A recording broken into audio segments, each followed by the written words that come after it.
방금 읽어주신 말씀을 통하여서 공생의 시작 세례라는 제목으로 말씀을 좀 나누기 원합니다. 어떠한 일이든 시작이 참 중요해요. 그래서 옛 조상들은 시작이 반이다, 아니면 첫 단추를 잘 꿰야 한다는 말을 하시는 것 같아요. 시작이 중요해야 마무리까지 아름답게 잘 될 수 있으니까는요. 신앙도 믿음 생활도 마찬가지예요. 어디서 누구가 신앙생활을 하느냐가 우리의 신앙의 색깔을 정할 수가 있어요.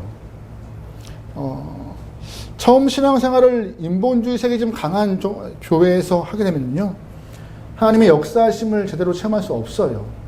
또한 처음 나간 교회가 신비주의에 중심된 교회라면은 말씀의 가르침을 잘 못 받을 수도 있고요. 매번 환상과 방언, 예언에 집중하다 보니 말씀을 통한 하나님의 계획하심을 알기가 어렵죠. 그런데 감사하게도 우리는 작지만 이 함께하는 교회에서 함께 신앙생활을 하고 있습니다. 저는 설교 시간에 성경 말씀 이외에 다른 얘기를 잘 안 하려고 해요. 예화도 잘 안 하려고 하는 스타일이고요.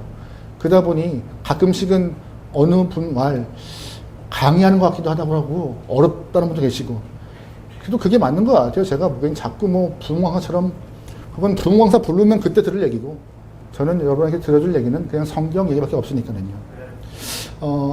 되도록 예화도 최소화하고 말씀 중심으로만 전화를 하고 있습니다. 왜냐하면 말씀으로 오신 예수님을 알기 위해서 그러는 거죠. 여러분, 그런 의미로 마가복음을 우리가 시작하고 있는데요. 이 마가복음을 통하여서 예수님을 조금 더 자세히 잘 알아가길 소망합니다. 오늘 본문은 예수님의 공생애, 공적인 삶이 시작되고 있습니다. 우리 9절 말씀 읽어볼게요. 9절입니다. 시작. 그때 예수께서 갈릴리, 아멘. 오늘 본문부터 시작해서 이제 공생애가 시작됐는데, 첫 번째 우리가 본문에서 주목할 것은 바로 그때에 주목해야 합니다. 언제요? 그때에. 때. 우리가 금방 놓칠 수 있는 단어이기도 해요. 아, 예수님 나왔네. 예수님 세례 받네. 거기에 집중할 수 있는데 그 이전에 이미 그때에 우리는 집중해야 합니다. 그때가 언제일까요? 그때는 앞선 요절과 좀 연관이 있어요. 우리가 지난주에 보았던 세례 요한의 사역과 많이 연관되어 있죠. 지난주 말씀 기억하시죠? 세례 요한은 메시아가 아닙니다. 세례 요한은 광야에서 복음을 외치는 소리의 역할을 감당했던 영혼이에요. 예수님이 오실 것이고, 구원자가 오실 것이고, 나는 물로 세례 주지만 내 뒤에 오시는 구원자가 불과 성령으로 세례 줄 거야 라고 한참 광야에서 외칠 그때에 누가 오신 거예요? 예수님이 세례 받으러 나오신 것이에요. 그래서 9절 보면은요, 예수님이 임하시는 공생에 시작하신 그때가 세례 요한의 사역과는 굉장히 연관이 있는 것처럼 보여요. 객관적으로 볼 때. 하지만 조금 더 한꺼풀을 까보면은요, 세례 요한의 때가 아니라 하나님이 정하신 그때에 움직이기 시작하신 것입니다. 하나님이 먼저 세례 요한을 통하여서 예수의 오실 길을 예비하시고 예수가 와서 할 일을 선포하신 이후에 사람들이 구원자가 오면 이런 일을 할 거라고 미리 안 이후 예수님이 등장하여서 하나님의 일을 감당하게 되신 것이죠. 예수님 스스로가 나 이때 갈래, 지금이 제일 적기야, 지금 가야 내가 제일 돋보여, 이게 아니라 하나님이 정하신 그때, 오히려 세례 요한보다 직접적으로 예루살렘에 딱 등장하여서 병 고치시고 말씀 멋지게 선포하시면 더 임팩트 있게 예수님이 등장할 텐데 그게 아니었어요.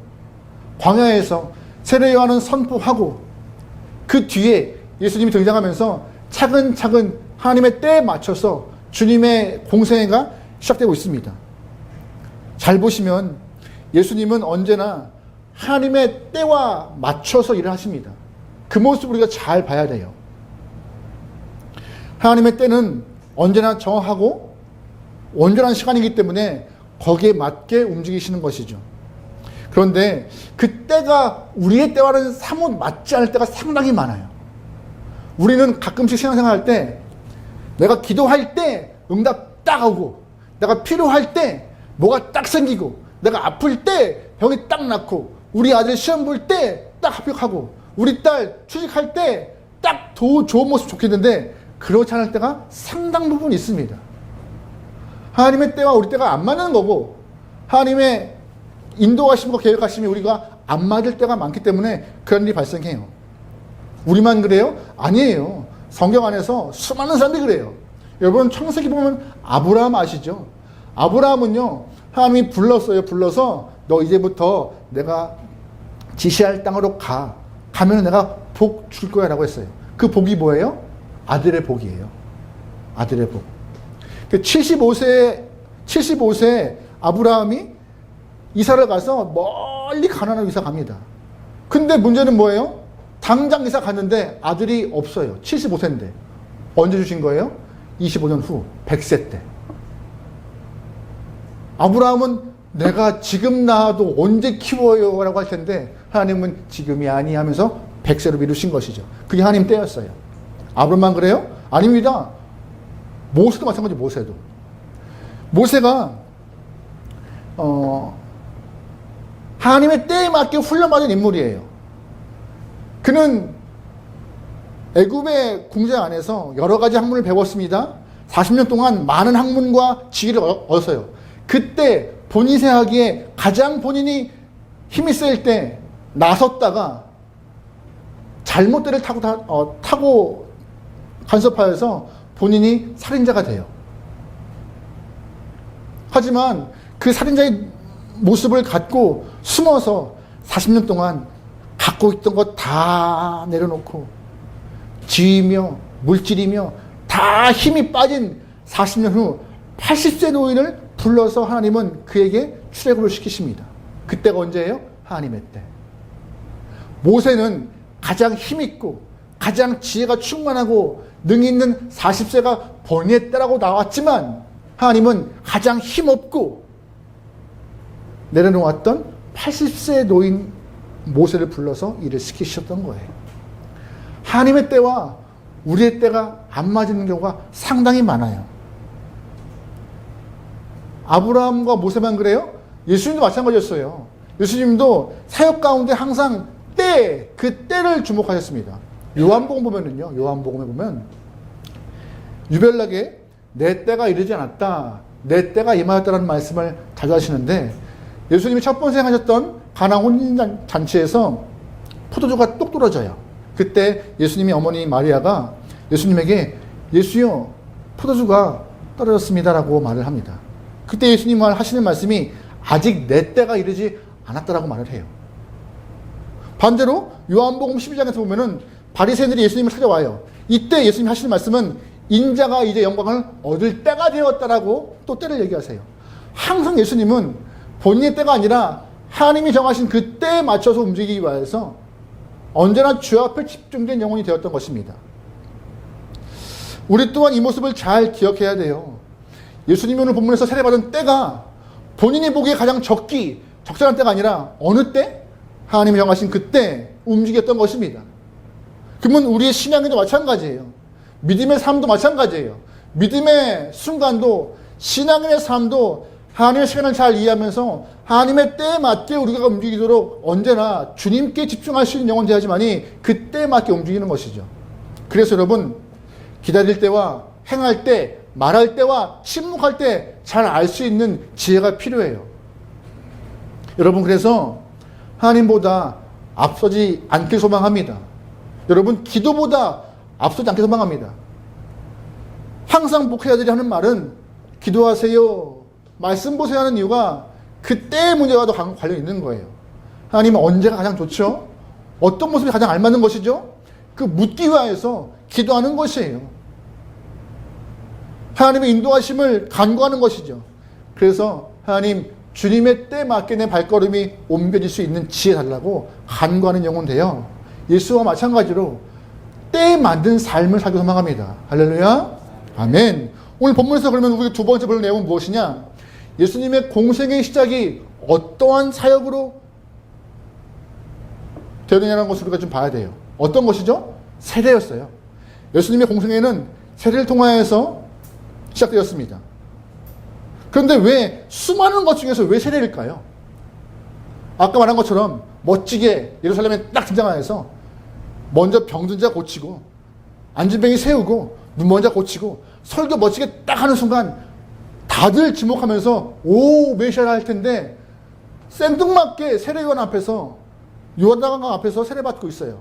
왜 하필이면 세례가 시작일까요?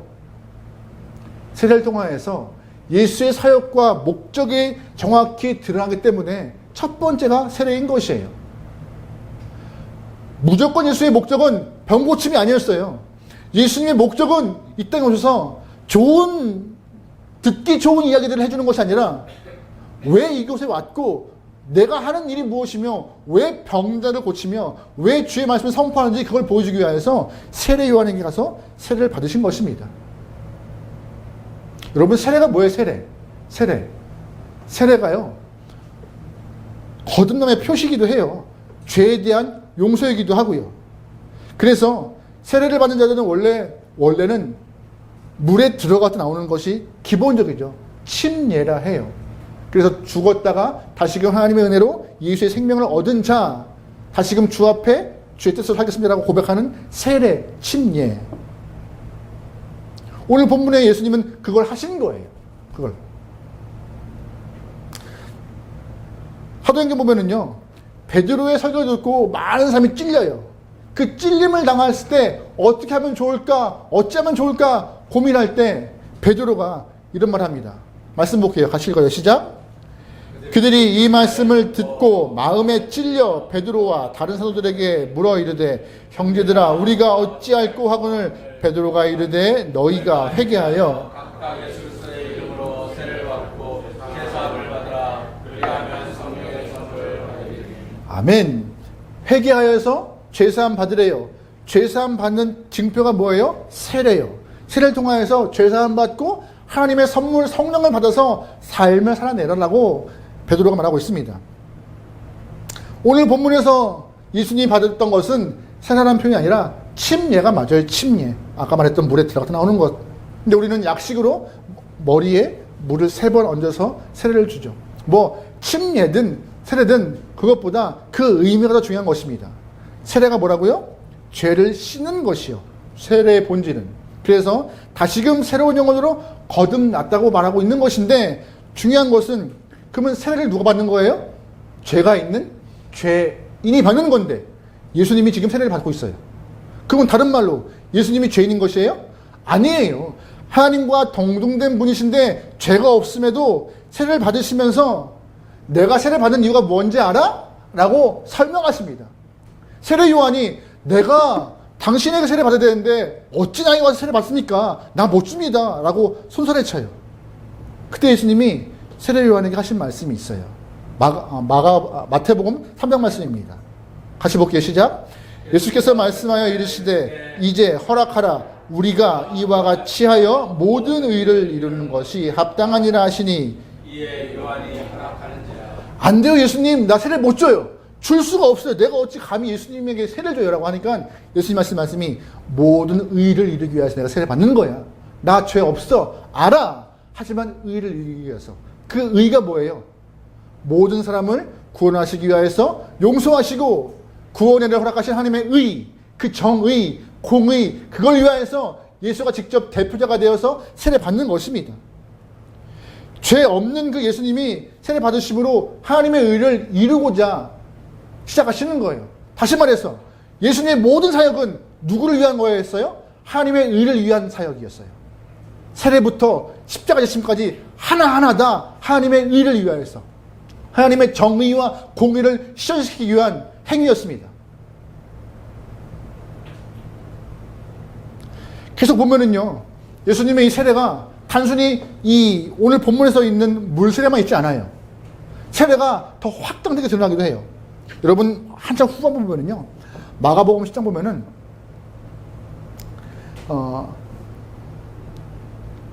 야고보와 요한의 어머니가 예수님에게 예수님 당신이 예루살렘에 들어가서 큰 자리, 높은 자리, 영광의 자리에 딱 앉는 순간 내 아들 야고보와 요한을 왼쪽과 오른쪽에 딱 앉혀서 멋지게 좀 사용해 주십사고 지금 간청, 청탁, 치맛바람을 막 이렇게 휘날리고 있어요. 그때 예수님이 야고보와 요한에게 이런 말씀하세요. 마가복음 10장 말씀입니다. 같이 읽어요. 시작. 예수께서 이르시되 너는 내가 알지 못하는도다. 내가 마시는 잔을 너희가 마실 수 있으면 내가 받은 아멘. 이때 무슨 어떤 걸 말씀하세요? 내가 받은 사례 너 행할 수 있어? 너 못해. 그 세례가 뭐예요? 공의를 위한, 정의를 위한, 하나님의 뜻을 위한 세례. 단순히 죄를 씻는 행위를 넘어서 십자가를 통하여서 모든 영혼을 구원할 구원자의 십자가의 고통의 세례. 너 감당할 수 있어? 할 수 있어? 아무건 죄가 없지만 구원을 위하여서, 주의 뜻을 위하여서 십자가 져야 하는데 할 수 있으라고 말씀하시는 것이죠. 다시 말해서 오늘 본문의 세례는요, 단순히 물로 찌끄림 당하고 한 번 들어갔다 나오는 그 정도가 아니라 십자가 지심까지, 구원까지 생각하시는 하나님의 그 정의를 이루기 위한 예수의 첫 발걸음임을 꼭 기억하셔야 합니다.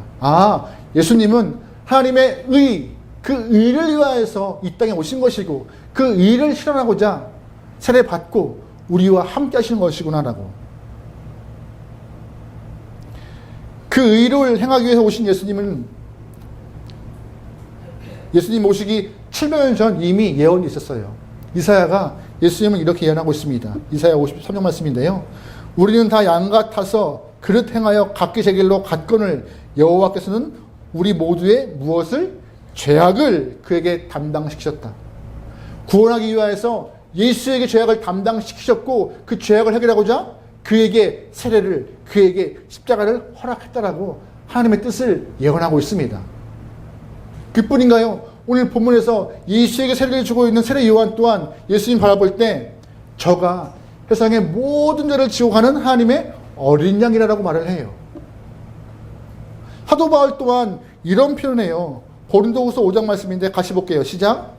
하나님이 죄를 알지도 못하신 이를 우리를 대신하여 죄를 삼으신 것은 우리로 하여금 그 안에서 하나님의 의가 되게 하려 하십니다. 죄를 아신대요? 모르신대요? 죄를 모르시는 분께서 하나님의 그에게 모든 죄를 다 전가하여서 우리를 구원하는 길을 예비하셨대요. 그게 하나님의 의래요. 그걸 이루고자 세례로 시작하신 거였습니다. 예수님의 철저한 사역은 하나님의 때와 하나님의 의에게 집중되어 있었어요. 본인의 인기와 사람들의 주목과 높아짐이 아니라 철저하게 하나님의 때와 하나님의 의를 위하여서요. 게다가 세 번째 오늘 본문에서 우리가 예수님의 세례에서 볼 수 있는 것은 뭐예요? 하나님의 시간과 하나님의 의를 위하여서 사역을 시작한 예수님은 겸손함으로 세례를 받고 있는 거예요. 무엇으로요? 겸손함으로요. 하나님과 동등된 분이 어떻게 머리를 조아리고 세례를 받는 것이 가능하겠어요? 가능하지 않죠. 쉽지 않죠. 그런데 오늘 본문은 그 일을 소개하고 있어요. 예수가 그 일을 행하고 있다라고. 빌립보서 2장 말씀 보면은 이런 예수의 모습을 자기를 비워라고 비워 있어요. 자기를 원래 본인을 비워서 종의 형체로 이 땅에서 하나님의 뜻을 행하시는 예수의 모습을요. 자기를 비우신 모습. 예수의 세례 받으심은 겸손의 절정입니다. 신앙인들이 이 모습을 갖고 신앙생활을 해야 함을 예수님 말하고 계세요. 겸손함이 필요하고 낮은 자리, 겸손한 자리, 그곳을 향하여서 걸어가야 한다라고.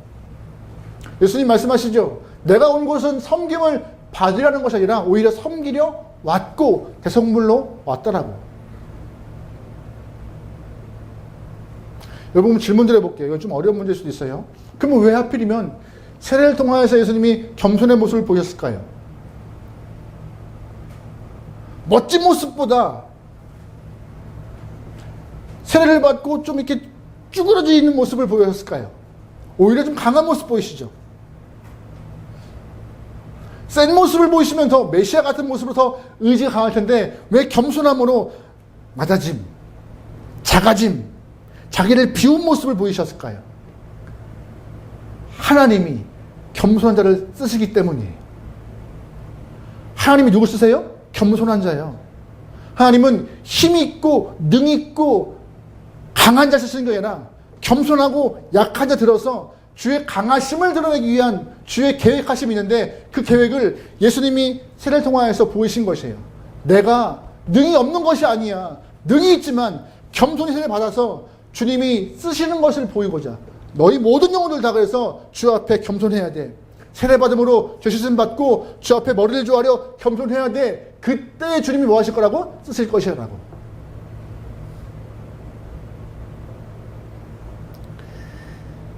우리는 소망합니다. 주 앞에 쓰임받기를.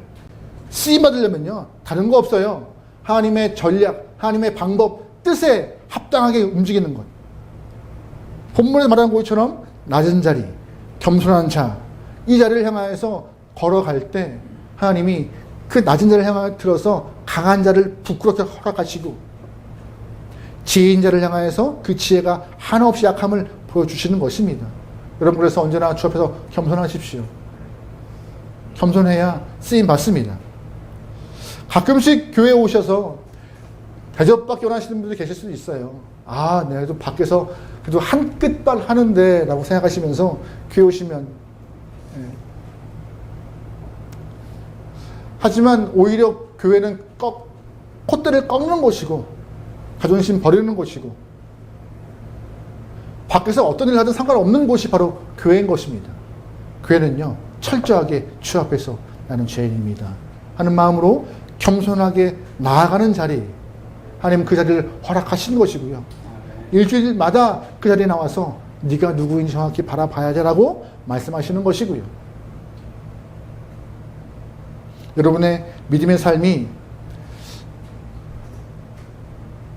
자존심의 올무에 콧대 올무에 꺾이지 않고 매이지 않고 주 앞에서 언제나 겸손함으로 주님을 향하여서 머리를 조아릴 수 있는 귀한 예배자 되기 소망합니다. 마지막으로 오늘 본문 보면은요 예수님이 세례 받으실 때 주목할 모습들이 등장해요. 놀라운 일이 발생해요. 우리 10절과 11절 읽어보겠습니다. 같이 읽어요. 시작. 곧 물에서 올라오실새 하늘이 갈라짐과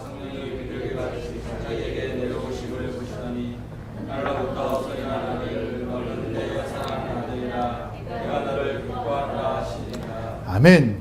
예수님 세례받은 순간 신기한 일이 발생합니다. 하늘이 갈라지고 성령이 임하고 소리가 들려요.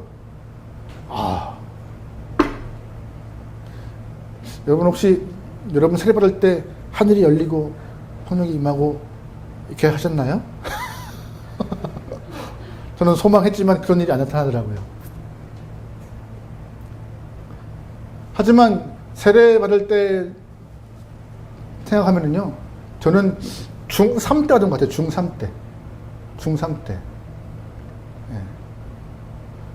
그때는 중3 때가 되면은 1학기 때 무조건 학습을 받고 2학기 때 이렇게 아마 세례 교육을 받고 세례 받았던 것 같아요. 제 기억에 보면. 그래서 보통 세례 받는 사람이 이해하세요? 떼거지로 받아요. 떼거지로. 제가 있던 교회가 좀 규모가 있기 때문에 중등부 한 30-40명 앉아있기도 하고 막 성인들에서 한 50-60명이 한 번에 맞던 것 같아요. 그냥. 시간상 어쩔 수 없었지만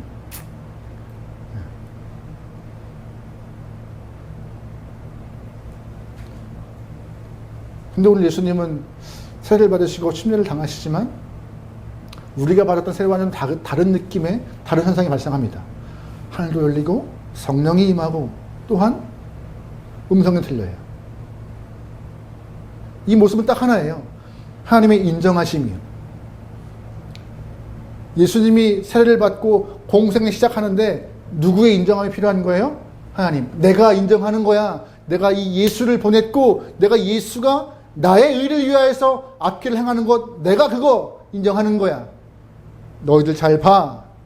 너희들이 아무리 기대한 것과 같지 않은 구원자의 모습이겠지만 내가 인정한 예수라고 하나님이 선포하신 것이죠. 인정만큼 우리에게 힘이 되는 건 없어요. 인정만큼 우리에게 능되는 건 없습니다. 특별히 권 있는 자의 능은요.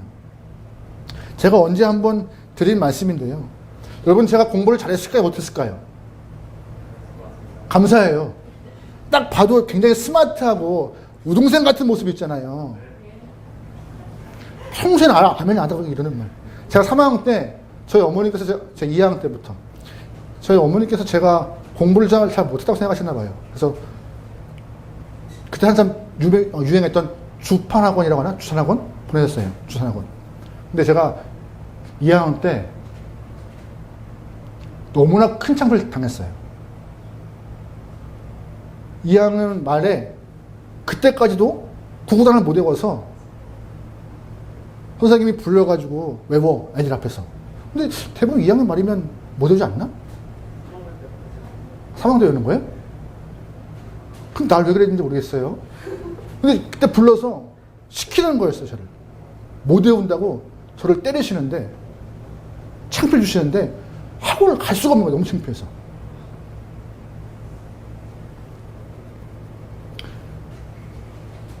어린 마음에 또한 제 MBTI가 I예요. 소시명, 대문자 I인데, 그 창피하고 제가 어떻게 하겠어요? 그런데, 다른 선생님이 저를 불러서, 괜찮아. 다른 거 잘할 수도 있어. 근데 학원은 분명히 산수 배우러 가는데 다른 거 잘하면 어떻게 해요? 근데 선생님이 근데 그때부터 끼고 가르치기 시작했어요. 끼고 옆에서. 주판하는 거 더 가르쳐 주시고 세만 가르쳐 주시고 구구단 천천히 가르쳐 주시고 또한 유독 저한테 유독 바카스 심부름 시켰어요. 그래서 형제 바카스 사와. 그러면 바카스 사와서 사왔어? 앉아. 가르쳐 주시고 이렇게 해서 3학년 때 선생님의 그 격려와 그 배려를 통하여서 실력이 좀 올라갔던 것 같아요. 그 전까지는 제 실력이 얼마나 되는지 몰랐어요. 3학년 때 서울시대에 나와서 암산 초등부 1등을 하고 왔어요. 그래서 제가 그런 사람이에요. 저 잘 나갔어요. 딱 막 암산. 그때 학원은 한 명도 기대 안 했어요. 한 명도. 근데 선생님의 가르침이었던 것 같아요. 괜찮아. 학생의 권위자는 누구예요? 선생님. 선생님의 권위자의 한마디가 이 능력 없는 학생을 자꾸 일으켜서 되는구나라고 알려주셨던 것 같아요. 반대로. 여러분의 삶이 신앙인의 삶을 살아갈 때 여러분의 신앙이 더욱더 건강하기 위해서 권위자의 인정과 격려가 필요하죠. 그게 누구예요? 권위자가. 저라고 생각하지 마세요. 저도 격려하겠지만 본문과 같이 하나님의 애쓴다, 애썼다, 고맙다. 여러분 그 음성 들어야 우리가 신앙생활 할 맛이 나는 거예요.